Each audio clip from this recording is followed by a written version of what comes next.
Hello friends, welcome back to the daily soap update.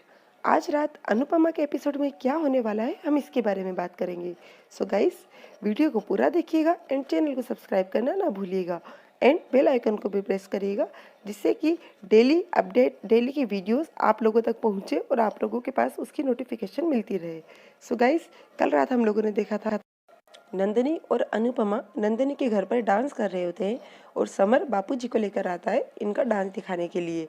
और बापूजी अनुपमा का dance देखकर थोड़े से इमोशनल हो जाते हैं और कहते हैं कि मेरी बेटी का टैलेंट मुझे अभी तक पता नहीं चला। और अनुपमा और बापूजी फिर से घर आते हैं तो बापूजी पूछते हैं कि आजकल तू कुछ दुखी दिखती है, क्या हुआ है। अनुपमा नहीं बताती और मन में सोचती है कि तोशु के पापा से बोलूँगी कि आज ही बापूजी को और बा को सब कुछ सच बता दे। आज का एपिसोड शुरू होगा काव्या और वनराज के साथ में। काव्या वनराज से कहेगी कि वी कितने दिन हो गए हम लोग डेट पे नहीं गए, नया जापानीज रेस्टोरेंट खुला है, हम लोग वहाँ चले। तो वनराज ठीक से रिस्पॉन्स नहीं करता है तो काव्या को गुस्सा आता है और बोलती है कि वी तुम एक काम करो, तुम घर चले जाओ, तुम फिजिकली तो यहाँ हो लेकिन तुम्हारा मन वहाँ है। तो वी बोलता है, वनराज बोलता है कि मैं आजकल बहुत अपसेट हूँ। तो काव्या बोलती है अपसेट तुम अकेले नहीं हो, अपसेट मैं भी हूँ, लेकिन तुम शो करते हो, मैं शो नहीं करती हूँ। फिर वनराज बोलता है ओके आई एम सॉरी, लेकिन काव्या फिर भी गुस्सा होती है। तो वनराज बोलता है कि मुझे माफ़ तब भी नहीं करोगे जब मैं ये कहूँ कि आज रात मैं यहीं रुकने वाला हूँ। तो काव्या खुश हो जाती है, वो बोलती सच भी। तो वो बोलता है हाँ मैं घर पे इन्फॉर्म कर देता हूँ। उधर नंदिनी के घर से समर आता होता है और बोलता है यदि कुछ और काम हो तो बता देना, क्योंकि दिवाली आ रही है, कोई सामान उतारना हो, चढ़ाना हो या कोई भी काम हो। तो नंदिनी बोलती है इट्स ओके समर, सब कुछ मैं कर लूँगी and thank you and I like you.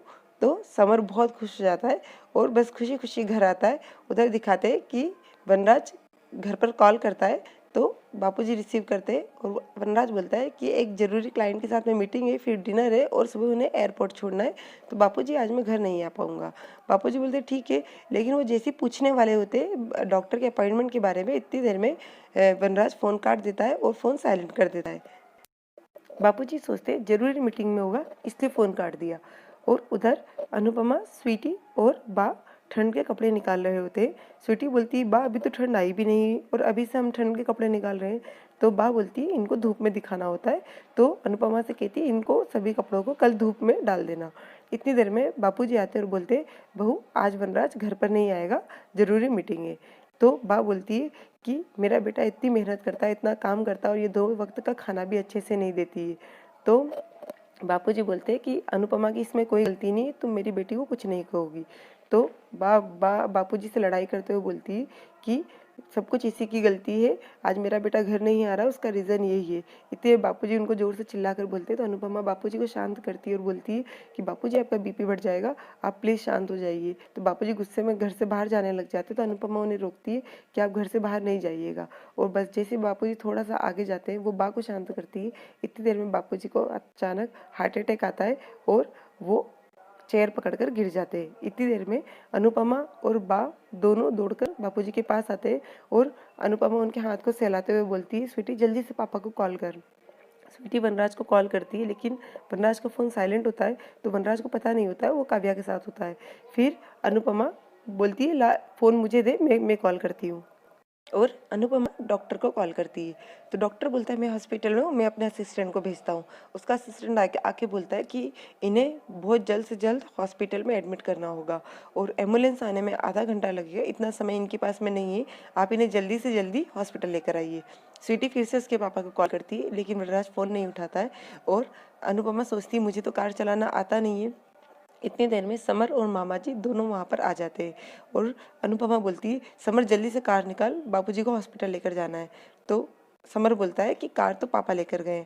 तो फिर अनुपमा बोलती है कि 11 नंबर वाले वो भैया के कार लेकर आ, अपने को बापूजी को जल्दी से लेकर जाना है। तो बापूजी को बोलती है कि बापूजी आप मेरा साथ छोड़कर नहीं जा सकते, आप अपनी बेटी के साथ हमेशा रहेंगे ना, प्लीज़ बापूजी आंखें खोलते रहिए, प्लीज़ बापूजी आप सही हो जाएंगे।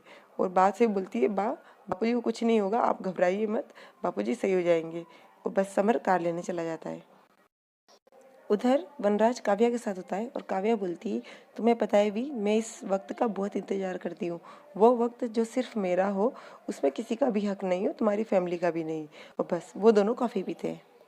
उधर अनुपमा कंटिन्यू बापूजी को आंखें खोलने के लिए कहती रहती है, बोलती है कि बापूजी आप ही कहते हैं ना कि आप बा के साथ रहते रहते लड़ना सीख गए, तो अब आपको लड़ना है। और सॉरी बोलती है कि आपकी इस लड़ाई में मैं आपका साथ नहीं दे पा रही हूँ, बापूजी आंखें खोल कर रखिए। इतनी देर में समर कार लेकर आता है और वो लोग बापूजी को कार में लेकर जाते हैं। अनुपमा स्वीटी से कहती है, स्वीटी तुझे बा को भी संभालना है और घर भी संभालना है, दोनों काम अच्छे से कर लेना बेटा। और तेरे पापा को कॉल करती रहना, जैसे वो फ़ोन उठाए तो उन्हें बता देना। और या तो वो मीटिंग में होंगे या वो काव्या के साथ होंगे या काव्या के साथ मीटिंग में होंगे, तू कॉल करती रहना। ये बोलकर वो लोग निकलते हैं कार में बापूजी को लेकर और हॉस्पिटल पहुंचते हैं। आधी कार चलाते चलाते समर रोक देता है घबराहट के मारे। तो अनुपमा उसे भी संभालते हुए बोलती है कि ये वक्त घबराने का नहीं है समर, बापूजी को जल्दी से जल्दी हॉस्पिटल लेकर चलना है, जल्दी गाड़ी चला। फिर से वो गाड़ी को स्टार्ट करके बापूजी को हॉस्पिटल में एडमिट करते हैं। जब बापूजी का इलाज चल रहा होता है तब अनुपमा डोर से देखती है बापूजी को और अचानक रोने लग जाती है। समर अनुपमा को चुप कराते हुए बोलता है, वैसे भी माँ, कान्हा जी, बा और आपके कंबाइन गुस्से से तो बहुत डरते हैं, आप टेंशन मतलब बापूजी को कुछ नहीं होगा। इतनी देर में डॉक्टर बाहर आते हैं। तो अनुपमा पूछती है, डॉक्टर भाई क्या हुआ है बापूजी को, वो सही तो हो जाएंगे ना? तो डॉक्टर बोलते हैं, अच्छा हुआ तुम उन्हें समय पर ले आए, उन्हें हार्ट अटैक हुआ है और जल्द से जल्द उनकी एंजियोग्राफी करनी पड़ेगी। तो अनुपमा बोलती है, ये सब मुझे समझ में नहीं आता है। समर उससे बताता है कि बापूजी के चेस्ट में ब्लॉकेज हुए हैं तो उनका ऑपरेशन करना पड़ेगा। तो अनुपमा रोते हुए बोलती है, ऑपरेशन? तो डॉक्टर से बोलती है कि डॉक्टर आपको जो सही लगे वो करना, बस मेरे बापूजी को कुछ नहीं होना चाहिए। इतनी देर में तोशु आ जाता है और तोशु बोलता है कि बट बापूजी के एज में ऑपरेशन सक्सेसफुल होगा? तो डॉक्टर बोलते हैं, अनुपमा ये सब चीज़ें तुम्हें समझ में नहीं आती और ये दोनों तो बच्चे हैं, इनके फैसले पर डिसीजन लेना सही नहीं होगा। वनराज कहाँ है, जल्दी से जल्दी वनराज को बुलाओ। तो फिर से वो लोग वनराज को कॉल करते हैं, लेकिन वनराज का मोबाइल अभी भी वनराज फ़ोन नहीं उठाता है। तो अनुपमा बोलती है, काव्या को कॉल करो। काव्या को कॉल करता है जब समर, तो उसका भी उसका भी फ़ोन स्विच ऑफ आता है। तो तोशु बोलता है, कम ऑन मॉम, पापा मीटिंग में है, किसी के घर पर नहीं होंगे। तो वो बोलती है समर से, तू ट्राई करता रहे। इतनी देर में सिस्टर आती है और बोलती है, जल्दी से चलिए आपको डॉक्टर बुला रहे हैं। और अनुपमा डॉक्टर के पास जाती है।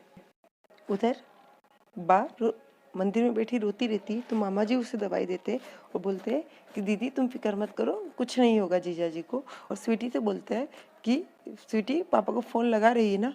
उन्होंने उठाया। तो स्वीटी बोलती, पापा को कब से ट्राई कर रही हो, वो फ़ोन नहीं उठा रहे। उधर दिखाते हैं कि जब काव्या सो जाती है तो वनराज मोबाइल उठाने जाता है और जैसे ही वो मोबाइल उठाता है तो देखता है कि मोबाइल स्विच ऑफ होता है, उसकी बैटरी चली गई है। तो वो मोबाइल को चार्ज पे लगाकर वो भी सो जाता है। फिर अनुपमा डॉक्टर के पास पहुंचती है तो डॉक्टर उससे कहते हैं कि हसमुख जी की तबीयत बिल्कुल भी सही नहीं है, एंजियोप्लास्टी करनी पड़ेगी। तो वो बोलती है, डॉक्टर आप जानते हैं मुझे ये सब समझ में नहीं आता है। तो वो बोलते हैं, पहले तुम रिलैक्स होकर बैठो, और उसे समझाते हैं कि ऑपरेशन करना पड़ेगा। वैसे इस एज में ऑपरेशन थोड़ा सा मुश्किल तो होता है, लेकिन उसके अलावा उसका कोई उपाय नहीं है। तो अनुपमा बोलती है, दवाइयों से हम सही नहीं कर सकते। तो वो बोलते हैं कि यदि अपन दवाइयाँ देंगे तो उसका असर कब तक रहेगा और कितना का असर कर सकेगी, उसकी कोई गारंटी नहीं दे सकते। और यदि ऑपरेशन हो जाएगा और यदि ऑपरेशन सक्सेसफुल हो गया तो हसमुख जी बिल्कुल सही हो जाएंगे। बस ये सब डिसीजन तुमको लेना होगा और जल्दी से जल्दी लेना होगा। तो बस ये सब वो चीज़ें सोचती है और यहीं पर एपिसोड ख़त्म हो जाता है। कल के एपिसोड में आप लोग देखेंगे कि अनुपमा फॉर्म को साइन कर देगी कि जो भी होगा उनकी जवाबदारी होगी। तो तोशु बोलता है कि इतना बड़ा डिसीजन आप पापा के बगैर कैसे ले सकती है मम्मी, अगर बापूजी को कुछ भी हुआ तो क्या करेंगे? तो और उधर वनराज आएगा और वनराज भी अनुपमा से बोलेगा कि तुमने अकेले ने इतना बड़ा डिसीजन ले लिया, अगर बापूजी को कुछ भी हुआ तो मुझसे बुरा कोई नहीं होगा। ये सब आप लोग कल के एपिसोड में देखेंगे। सो गाइस, अनुपमा से रिलेटेड और आगे अपडेट के लिए डेली सोप अपडेट से जुड़े रहिएगा। हम लोग कल फिर मिलेंगे नए एपिसोड के साथ में। तब तक के लिए take care and bye bye.